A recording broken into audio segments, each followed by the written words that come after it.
నమస్తే. మనతో పాటు బీఆర్ఎస్ నేత ఆర్ఎస్ ప్రవీణ్ కుమార్ ఉన్నారు. ఒకసారి అడిగి తెలుసుకుందాము. సార్ మీరు చెప్పండి, ఏదైతే మంత్రి శ్రీధర్ బాబు కొన్ని వ్యాఖ్యలు చేస్తున్నారు, అటు హైడ్రా బాధితులు కావచ్చు, ఇటు మూసీ బాధితులు కావచ్చు, వీళ్ళంతా ఒక పెయిడ్ ఆర్టిస్టులుగా వర్ణించారు. అలాగే బీఆర్ఎస్ఏ కావాలని చేస్తుందని చెప్పేసి అంటున్నారు. మీరేమంటారు? శ్రీధర్ బాబే paid artist. Revanth Reddy pay చేస్తున్నాడు, ఆయన డ్రామా చేస్తున్నాడు.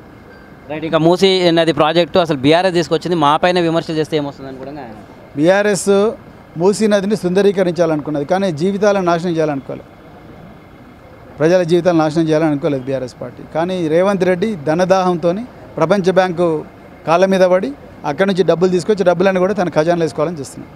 రైట్. అండ్ చివరిగా ఈ బాధితులు ఎవరైనా మా ఇల్లు పోయాయి అది అని చెప్పేసి వాళ్ళు గోడు వెళ్ళబోసుకుంటున్న పరిస్థితి, అలాగే బీఆర్ఎస్ గడపదొక్కుతున్న పరిస్థితి, పార్టీ ఆఫీస్ గడపదొక్కుతున్న పరిస్థితి. కానీ బాధితుల మీద కూడా కేసులు అవుతున్నాయి. దీన్ని ఏ విధంగా బీఆర్ఎస్ లీగల్? ఇది గుడ్డి ప్రభుత్వం, మొండి ప్రభుత్వం, ప్రజలు చీదరించిన ప్రభుత్వం, ప్రజలు తిరస్కరించిన ప్రభుత్వం.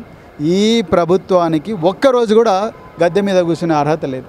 రైట్. తాజాగా ఒక ఆమోదం కూడా లభించింది అయితే గవర్నర్తో నుంచి. అట్లాంటి ఆమోదాలు 100 లభిస్తాయి, కానీ ప్రజల జీవితాలను నాశనం చేసే ఏ చట్టాన్ని కూడా ప్రజలు అడ్డుకుంటారు. వాళ్ళకి మేము నాయకత్వం వహిస్తాం.